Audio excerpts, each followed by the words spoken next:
When you hear the word classic German sports car, you might think like of the Porsche 911, the original E30 M3, maybe even the BMW M1. But what you don't think of, 9 times out of 10, is quite the rallying underdog, the Opel Manta.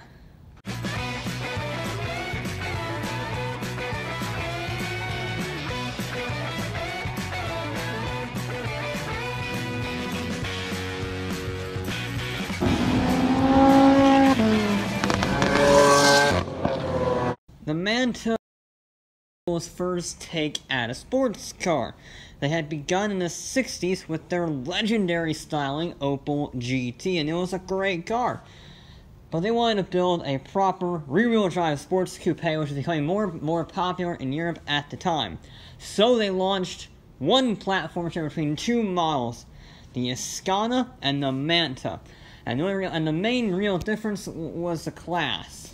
The Ascana was a more large family car, while the Manta was a proper two-door sports coupe. And it was launched in 1970 as a direct rival to the Ford Capri that was doing quite well in the sales department.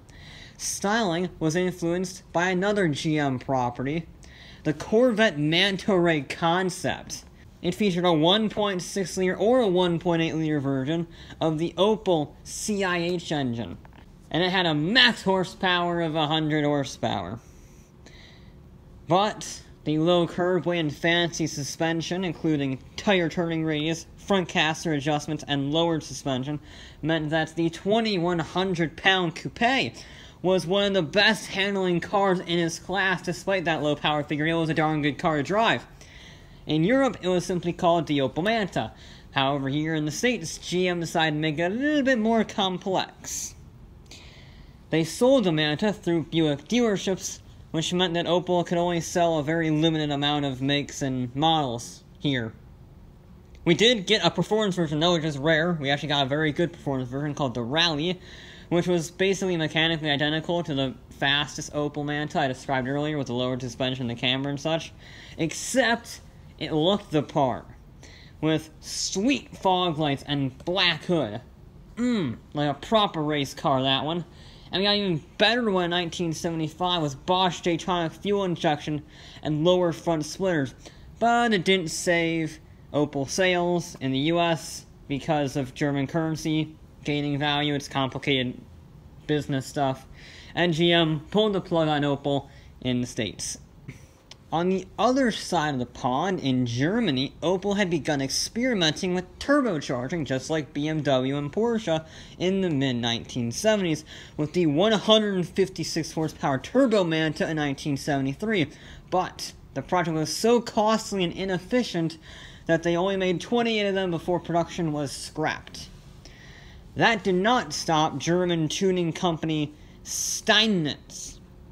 They took 79 Mantas from Opel and without factory support in any way, shape, or form, completely swapped the engine. They replaced that 1.9-liter SR engine with the Commodore's 2.8-liter, which was then tuned up to make 230 horsepower thanks to higher compression ratio, triple cars, and racing cams. This thing was faster than a 911 Carrera and was mainly used for racing, which is actually a very good segue to the next generation of Manta, the Manta B in 1975. It was based off of the Chevy Monza and offered a new 2-liter engine with a dealership tuning kit making 123 horsepower. And it was pretty good. It had a limited run of 118 convertibles called the Centaur, which is awesome. And it outlasted its fellow Opels, the Cavalier and the Ascana, until finally being discontinued in 1988. Although, it did go out with quite a bang. Opel had been involved in the World Rally Championship for quite some time as the 80s rolled around, with mild success with their Cadet.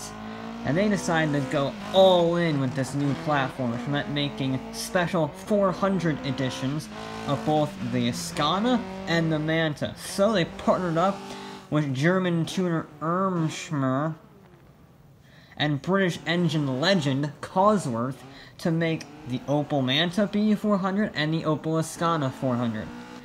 These things are awesome. The Manta, only 234 were made for homologation purposes, and they were the fastest Mantas in the world. The bodywork was completely redone out of plastic and generates 200 pounds of downforce, although that did not slow the car down significantly because it had a top speed of 140 miles an hour. Thanks to the Cosworth CIH engine making anywhere from 144 horsepower to 230 on the road. And on the stages, it was pushing over 340. There was a problem though. It was rear-wheel drive, and 340 horsepower was simply not enough to make up for that lack of traction. The Lancia 037, yes, it was rear-wheel drive, and yes, it beat the mighty Audi Quattro, but that was only by the skin of its teeth. And that was mainly due to some cunning on Lancia's parts. And Opel didn't have that. They were never able to properly challenge the much more funded all-wheel drive 500 horsepower turbo monsters that Group B was producing, which means they only actually scored a handful of podiums, with their highest finishing position being second at the Safari Rally. Yes, Manta fans, it was successful in National Rally Championships, but it was not a serious WRC contender. The Ascana, however, that was a whole different ball game. You see, it had Walter Roll helming the monster, which means that it won the 1982 driver's title for Roll in his second time. So, that is by far the most successful Opel has ever done in the World Rally Championship. Well done, Ascana, well done. But here's the crazy thing. Just like in this actual production run, the Manta has long outlasted the Ascana, thanks to this endurance race going on as we speak in Germany called the Nürburgring 24. You see, way back at the very first round of the N24 in 1998, some guy decided to run a 1988 Opel Manta in it. Because unlike Le Mans, which has very strict regulations regarding what vehicles can enter, how big the class is, Nürburgring is different. They have about dozens of classes ranging from GT cars to privateers pretty much. And it was actually competitive in the under 2 liter class, or SP3 class. It was a pretty good car, and pretty soon it became the mascot of the Nürburgring 24. Think about that. An endurance race had a mascot, and it was this tiny, little, white and red Opel Manta nicknamed Foxtail because of the foxtail on the antenna. It has been competing at the 24 Hours of Nürburgring every single year since the start. That's insane. And it's been semi-competitive, if not severely competitive, in its class every single year. It's such an iconic sight at the N24 that after a crash took it out early in last year's race in 2019, they rebuilt the entire car overnight so it could do one final parade lap with 5 minutes left in the race. And as it was going around its parade lap, it earned a standing ovation, not just from the fans, but from the fellow competitors. The thing is an icon, and just in good old 2020 fashion, it had a mechanical failure just before the event, and it can no longer compete this year. But that will only make its 2021 return even more triumphant, continuing the now 30, almost 40-year-old legacy of the Opel Manta by still competing in motor racing to this day.